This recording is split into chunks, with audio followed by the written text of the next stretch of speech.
Hi everyone, I'm Hoodie Angel Brandon, and welcome to another Abyssal Mythic Hero Battle Clear. Today we are taking down the Sun's Radiance Dagr.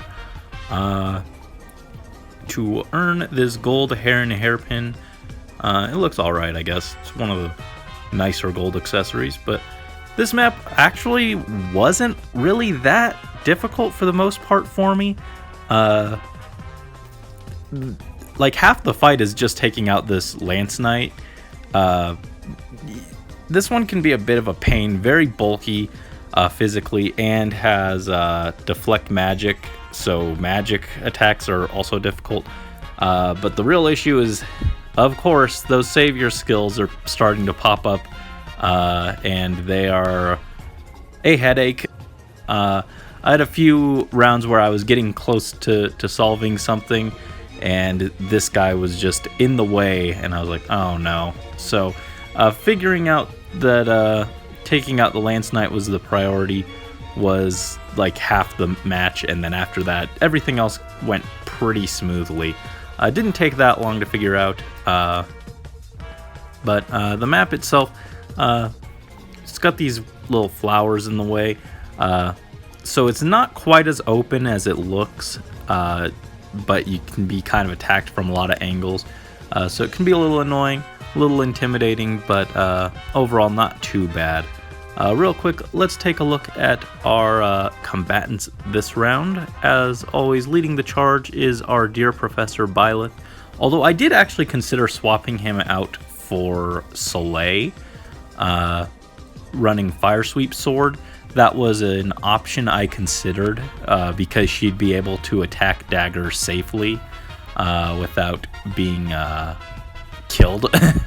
Byleth was having some issues. I was originally trying to tank her with him, and that just wasn't working out, but I found a different method. But he is still using some tank strategies with Close Call and Mystic Boost to keep his HP up, and Ruptured Sky for some real quick burst damage, thanks to Creator Sword's built-in slaying effect. And Close Call over Spurn, because I wanted him moving around, but I don't think it actually ended up mattering.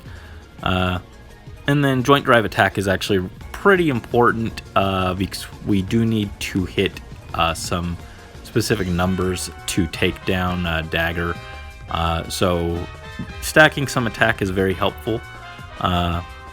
Speaking of, we have Best Daughter Morgan, who helps out with that with her father's tactics to give some buffs, as well as Speed Res Rain to help her outspeed some opponents and hit a little harder, but also the res aspect of Speed Res Rain kind of doesn't come up as much because I do tend to lean more into physical units, but being on a team with Garen, she actually does debuff enemy res for him to hit a little harder, which is nice. Outside of that, nothing too mind-blowing. Attack Speed Push and Swift Sparrow push her offenses up further and let her get some kills, hit some specific speed thresholds, and Iceberg gives her a little more oomph. She doesn't really need to keep her HP up this round since she's not doing a whole lot of fighting, actually. This one's actually pretty quick. Sedith, similarly to Morgan, stacking attack and speed thanks to Spear of Assault. I just really love those two together. They have really great support, and they feed into each other's offenses as well. They're a great team, especially if Camilla's on the team. Just buffs everywhere. But he's running Swap to help with his positioning. Again, those flowers kind of get in the way and make reposition kind of a not as great option on this map, I feel. So I swapped in some swaps to help with that. Gale Force and Life and Death and Heavy Blade to charge down some enemies, but he is taking Guard Bearing to give him something of an enemy phase so that he doesn't just die when the enemy looks at him. And it does make Life and Death's penalty pretty unimportant because he's just reducing that damage. And then Drive Speed to help hit some specific thresholds again. And then finally, our dear old dad, Papa Garen, he's running his double bracing stance setup. QR, eventually it'd be nice to get Dragon's Ire, but QR works just fine for now. Attack Smoke just makes him really bulky, combined with those double bracing stances. He's getting plus 10 off of the double stance, so he's at 50, 52 def res, and then if the enemy's debuffed, that's an extra 7, so he's pretty bulky now, and of course he's got the guard effect, so pretty hard to take down. Alright, as usual, I've rambled on long enough, probably longer than this map actually is, so let's go ahead and dive in and take down Dagr. So first things first, like I said, that Lance Knight, high priority to take him out. So we're gonna start by tossing having Byleth toss Morgan up, and it looks like we want to attack the Sword Fighter because he's right there and she can just destroy him. But actually, we're gonna bring her over to attack the Lance Knight. But first, Seteth is gonna come up so that he can give her a little more oomph with Spear of Assault, and she doesn't really need it, but it's nice to have. She's going to just zap this Lance Knight, and now we are going to just bring Papa Garen up next to Byleth, so he's in position for next turn. Sword Fighter attacks into Byleth and takes a Ruptured Sky and another attack. Couldn't quite get the kill, unfortunately, but Byleth's hanging in there, recharged with Mystic Boost. Green Mage attacks and will take a double attack and fall. Goodbye. Alright, so next, Morgan's going to finish off that Lance Knight before they become an issue. There we go, no save your skills thanks, very annoying. And next, the Sword Cavalier could attack Morgan, and that lunge is actually an issue. I had a few times where the Sword Cav would lunge someone into Dagr's range and they would just be dead. So we're going to have Seteth swap in to tank the hit instead and kill on the counter.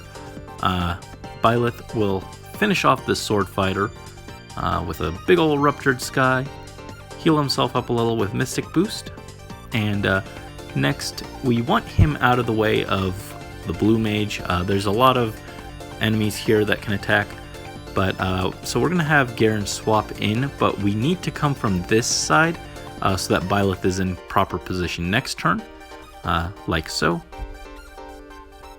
Bowflyer attacks into Garen, and I think we just barely missed this kill, but that's actually useful because the Bowflyer will now be stuck there, and the Blue Mage can't reach us, so that's very nice actually. Green Fafnir attacks into Garen. We don't finish him off, but our Aether is charged and ready, and that's what we needed.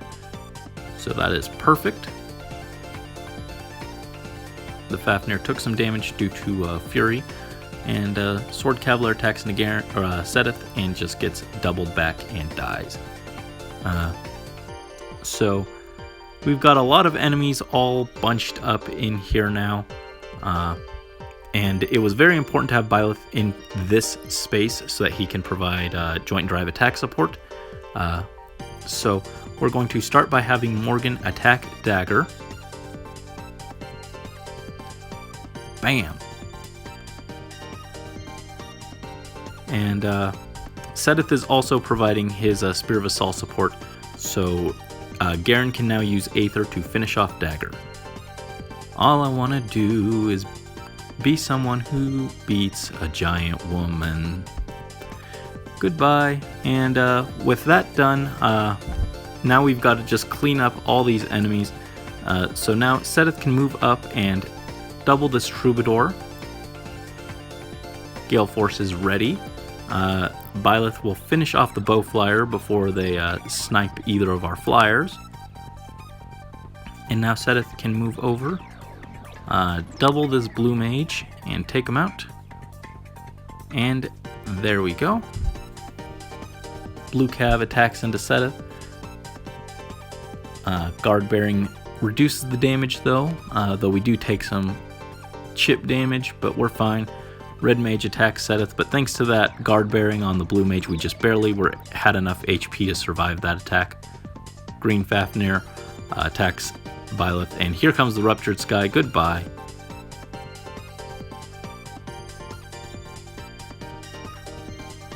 Alright, and from here, again, it's just cleanup. So Seteth will take down the Red Mage, trigger his Gale Force, and come up here and finish off the Blue Cav. Byleth can defeat this Red Mage. Ruptured Sky, and get some healing with Mystic Boost, bounce backwards into this square, and now Morgan can come over and finish off the Lance Fighter. There we go. And all that's left is this green dagger.